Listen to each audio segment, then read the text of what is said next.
As individuals, we are strong, but as a community, we are powerful. Tell me what you need, and I'll do what I can. Who are we? MSI. Who are we? MSI. Who are we? MSI. 3, 2, 1. What's up, familia? You already know this is Alan Ruelas, your host with the most. Welcome to another episode with Get Going with MSI. This is a podcast for you to start asking critical questions, not only about yourself, but also about your brothers and sisters around here, obviously. So we have none other than Derek Rowe. Yes, and I said because we've been chit-chatting, we've been connecting, and I think you would be an ideal guest, not only for the podcast, but for our archives, right, moving forward, and what students are able to get from, who you are as an individual. So let's start off with the basic question. How are you doing? I'm thankful. Thankful? I got at least 4 hours of sleep. Okay. Got here safely, so thankful. Yeah, I agree. I'm on the same page. I'm thankful. I genuinely mean that. Some circumstances obviously over the weekend, but we're here working hard. Now, the important question, because we like to encompass what mental health looks like for everyone, right? Derek, how are you really doing? I usually take care of myself by skateboarding. So by that, my exercise is to go and skateboard with other friends and practice what we know and help each other out and make new friends at the park. And I think having a hobby, ultimate frisbee, skateboarding, helps you to build that community outside of just work setting and classroom setting. So I feel great. Mm-hmm. I actually saw you playing ultimate frisbee. I thought that was so cool because I gave Derek a run for his money in baseball, So he was That's fun. Yeah, Derek's very competitive by nature, but let me tell you something. We excel where others, Yeah, you have a great arm. No. That's water polo. That's the water polo days. Oh. But my question now, I'm gonna switch it up a little bit because this podcast is about you. Do you have any questions that you want to, for instance, that we could both share and then have a Discord? Right? Well, yeah. Wait, did you want to say anything else? Nope. I noticed we were both baristas in the past. Okay, nice. So I think this people skill has helped quite a bit. A lot. With life. Woo! And it's just awesome how each job you learn so much. Mm-hmm. I used to work at Chipotle at UC Irvine for a bit. I worked at the receiver position for 99 Ranch in Irvine, and having all these really helped my college prep in the sense of, okay, I can work these jobs, 2-3 jobs, or I can focus at my school and then try to give back the way I feel happy as well. I really like your compassion, how you put that in there, I feel like when you work a job like a barista or those everyday, moments of labor, right? Where a lot of people kind of it's just like another job. Well, it teaches you a lot. And I'm glad that you're able to see that because I think that's a beautiful message, not only for students, right? But also for what we're doing now. We're building our resume, we're working hard every day, getting 4 hours of sleep. Mm-hmm. But I think that I also shared that experience with being a barista, and to me it was very much a very pleasant time. Mm-hmm. Yeah, I worked during COVID, so yeah. I think post-COVID or after COVID, but it was still like that. You had to wear your mask. I was working graveyard hours. Yeah, dealing with customers with a lot of personality. And thankfully, I tend to, deal with pressure, and they say pressure builds diamonds, right? So you got yourself a ruby over here. I like that. I agree, pressure builds diamonds. I think sometimes bread left to rise also rises well. And I see I love that. That was good. Working in graveyard, I have also met interesting people. Yeah. You have, usually Starbucks people come in with a mug. Sometimes they don't talk, they're just Mm-hmm. And then once you put something in there, they're happy. They're gonna get that caffeine. I had somebody who got 6 shots every night pulled in the coffee, and he would drink 3 in the morning. So he would drink half a cup for his morning, and then he would drink the 3 on his way home right after he got it. Yeah. That's no. just. I used to yeah. have a customer come in all the time and Yeah. ask for straight shots, all ice with whipped cream on top. And so I would get bored sometimes during graveyard hours because it was very slow and then it was very packed from 3 to like 5, right? Oh. And so I would hear their voice, they'd be like, hello, welcome to Starbucks. And then they'll be like, is this Alan? And I'm like, yeah, thank you for knowing who I am, you know, they're like, but it would like catch them off guard because they'll be like, I'll use my anchor voice or my news anchor voice. And then they'll get like a kick out of it. But yeah, I always had a customer come on over and ask for the same drink. But it was like to go to sleep. Oh, before they went to sleep. That's interesting. Yeah, so it was like, don't you think the caffeine would like serve for going to the job? But they would be like very confident, be like, yes, this is to go to sleep. Yeah. Wow. Honor that basically. You know, Wow. it's like, all right, you know, you're paying, but I'm making it, so I made it with extra love. Oh. Yeah, but I mean, outside of Starbucks and having jobs, working overnight, and everything that encompasses, right? That's a beautiful message, like I said earlier. I think moving forward to higher education, talk to us about what we need to know from Derek. From my understanding, you are a transfer student. Yeah. I started with aviation at Mount Sac. I did the airplane like weather, private pilot track, and then I went to I air did not know traffic this. control checkouts, and I actually met a lot of the pilots and air traffic, and I found it was hard to hold a marriage when you are flying, 3 to 5 days a week. And I know my dad was not very present when I played sports or did competitive martial arts growing up. So I thought when I do have a family, I wouldn't want to not be present. So I changed it to engineering, kind of to please my family, but also I like tinkering. Like I learned welding because I wanted to know thank you. I know how to weld too. Yeah, the family needs. I would be the 4th generation welder, but decided to be, more rebellious and follow my heart. Oh, that's awesome. You gotta teach me stuff. Well, I will. I gotta teach you the 1-2 of making like little donuts. Just that lock and just that little circles, the dimes. Yeah, I know. It was fun fact. My dad's Yeah. mentor that used to work stopped working at the actual location, and he worked at my high school. So he's like, "Are you this person's son?" And then he would give me a harder time. Like expectation. Yeah. He's like, you have the gift of the arm. Now do it. And then I was like, it's not how it works, but okay. I was like, you're gonna get cramps at the end of just I would just be like, I would intentionally just sit there and be like, explain to me what you mean, please. I would look at him like my sensei or something. Like, yeah. He was cool. That's really cool. He had a lot of tough love, but he knew how to like blend it. Rather than being like stuck up and arrogant and rude, So you mean he would have one of those moments when he says something nice once in a while? I'm like, if the shoe fits. But That's really good. But back to you, right? I definitely didn't know that you were doing aviation, and I definitely resonate with the idea of like, hey, applauding you for being intentional about having more time if you were to move in pursuit of this career. I wanted to give back to the community, and seeing that engineering was my family partner helped me get to NASA for their Ames project What with the heck? Mars. So I was in These are big words. We're doing some of the fun like retrieval for the rover ideas and how we can retrieve effectively, how we can code some of the stuff. And I got to talk with their safety team of, doing rockets.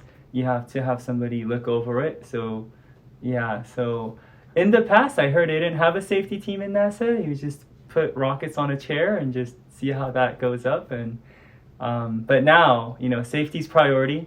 And so I came back and I actually started working 2 and then 3 jobs when I was living in Irvine. And I am amazed, y'all. What is going on? I am like shocked, but continue. So that was COVID time, and I started doing calisthenics and met friends in Irvine. And It was different because the only times I would hang out were doing calisthenics at the park with the pull-up bars, and then I would go back to work on like my graveyard shift or my morning shift or my next shift after that. And my partner said, you know, you looked so much happier like when I was teaching at the Montessori in Fullerton compared to doing engineering or doing business with food. And just recommended that if I'm pouring so much time into something, then I should at least. I had finished 3 AAs, 2019 for Fullerton College. My favorite one was like understanding like social aspects of yourself and other people. And I wanted to pursue something that allows me to understand myself and the community better. So teaching is, you know, you consistently see growth in a classroom of people. Sometimes. I'm one of those people. Yeah, every One now of- and then it happens. One of my favorite, I like that. One of my favorite classroom strategies is if kids line up to pick something up, right? I might have them freeze, like stay in place, and I'll go to the other side and start from the last person, just so that we can switch up. Like some of the students just never get seen in a classroom or acknowledged for who they are, and I think that is also intentional in how you check in with each person and you bring the mindfulness.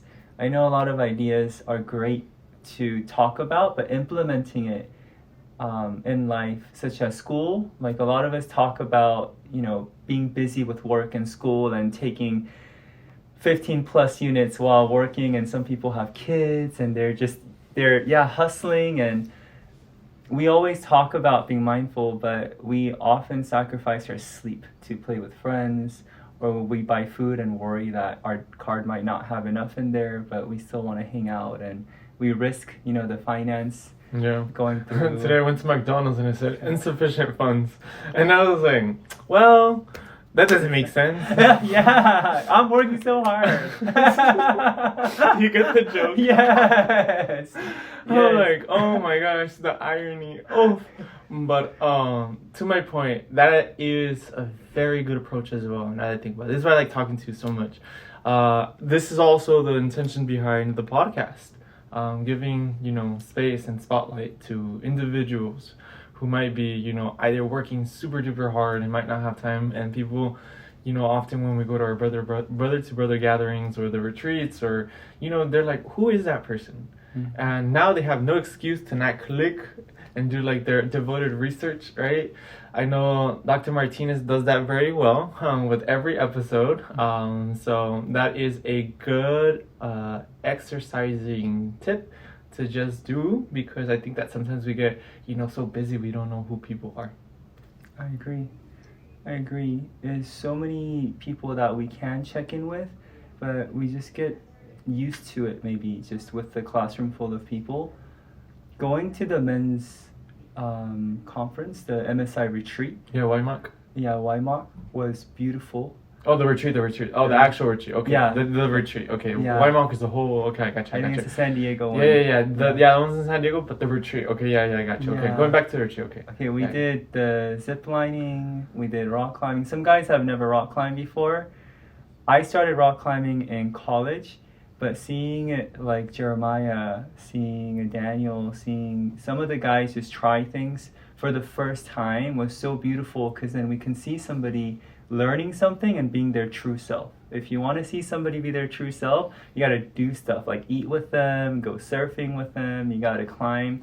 And I think that's how you get to know somebody, like willing to get your hands dirty with someone. And that was beautiful to have that time. Like MSI truly helped me to see people and to spend time with them and go over our ideas and why we're here. We don't just enjoy losing money and time, right? So if we invest our time in school and being busy for the 4 years or more, I went to Fullerton College for a long time, like 10 years, because I was working and doing school, but it really helped understand that a lot of people are figuring it out. and it never like stops. It's not like you reach year 4 and you're like, I know what I'm gonna do for 15 years. It's no, I tried the job and I feel I fit more. Like with the God-given talents, I could do more by doing something else, right? You got to be humble enough to not lie to this ideal of who you are, but to find something that you can give back to and also helps you connect to people. That's even better if your talent allows you to fill yourself, fill your cup. So you're not just burning out, but you're finding people to pour back into you in college and in life. And yeah, all my close friends I've met in college years, mostly in Fullerton, and it's just how important it is, because most of those friends, I think, are the ones who taught me how to be better, like to be my best version of myself. And then if you date someone, they'll tell you all your flaws as well and how to be an even better version of yourself. Well, I'm not dating that person then. Oh! Yeah, he said, I already got my parents for that. Yeah, it's true. It's true. I think that to what you're saying is very valid. I think that I also share similar experiences regarding being a transfer student. This idea of like 4 years, to me, is more so like a timeline for, unfortunately, like the institution and what they're trying to meet. I think each individual has their own identity, has their own journey, and at least for the MSI brothers, whether you're a freshman or you're a transfer or you're adult reentry, whatever the case may be, there's space and room for you, right? And so I say that because just hearing that, it shows that everyone like tends to then forget a little bit of like the nuances that it becomes for individuals when they have to balance work, life, family, relationships, then school. And to me, even currently right now, I have to prioritize surviving, have to prioritize, housing and safety, have to prioritize, what then comes down to health. And then all these things start coming around as a student, right? And you're like, oh my gosh, these grades, these responsibilities. But at the same time, this is what I mean about each individual has, intersectionalities when walking into a room. I've heard before where people are like, just you walking into an institution, you should be proud of that. Because you don't know the person's history. You don't know the person, what they've been through over the weekend. You don't know how they're feeling, right? And that's a big plus in the sense that they're there in that time, in that space, sharing space, taking up space in a very empowering manner. And so I say that because I think that at the end of the day, when we're having like this conversation, right? At least for me, I see a lot of what you're saying in me. And so it resonates, and this is what I mean about sharing a conversation not only with myself, but also with YouTube and everyone else watching, all the deans and la la la la la la. But how the significance of having a space that allows you to be loud, allows you to be yourself, is intentional, right? Specifically of this idea of like, I identify as a man of color, right? And so to me, it's important to really emphasize those experiences that you were talking about earlier with the retreat. Having a retreat consistently, having that opportunity for brothers and sisters and the staff to interact on a less superficial, right, approach of creating a conversation, right? We even have MSI Pride Talks that I'm going to continue plugging because I think it's a great opportunity for people to see identity, right? And we have plenty of those experiences here on campus, but also with our, MSI brothers and sisters. At least for me, I like sharing, especially with people that I feel closest to, and it's a safe space. I like that. I think you do a lot. Just your presence helps MSI just soften the edges. As I gotta get the sander. The angle grinder. Oh yeah. How do you explain these? I'm just these muscles. These cuts on your arms. If you've seen SpongeBob when he goes to the Bikini Bottom, or well, not the Bikini Bottom, the Goo Lagoon, and he's working out. It's like use that as a meme. I love that. That whole show had so many memes on it. Yeah, tell me about I remember Buff Squidward. Oh my gosh, that was cool. I actually liked it. It was nice. Yeah, different take on the... I agree with a lot of what you said. Being able to have respect, I think, is to acknowledge somebody's identity. And for somebody to be on campus, I also respect how much they're hustling to be here. Orange County, maybe in 3 years, the housing will be even more expensive, and the people who might get asked to leave the property, we may still have the same issue of skin color and the owner not understanding their language well and saying, okay, well, we're going to put a different tenant in here, right? Not a good enough reason, but now they can kick somebody out just with a notice. Yeah, that's why using your voice is super important. Advocacy and everything in between, just... Yeah. But continue. Yeah. One of my professors asked that if we can go to a rally, I know we had the Long Beach one for teachers and students recently, to go just to see what that movement and speaking up is like. Because if you learn that while you're here, right, you could have that skill to teach others and also for you to stand up for something. Because if you wait till nobody has a power or voice to stand up anymore and you're the only one trying to stand up, that'll be harder than you having somebody that goes with you, right? And stands up for others and give others a voice, and you get used to this pattern of, being with people and respecting who they are. I think that's a great reason to come to the Pride Talks. You get to understand how somebody got to their identity. And all the hard work and all the hurt and the scare that went into coming and showing others who they are, inviting people into it. And I agree. Bonjour. I echo that. I definitely think that, one of the things that when I walk into the space or when I'm like talking to brothers and sisters, I see it as an opportunity for them, believe it or not, to reach the fullness of their potential.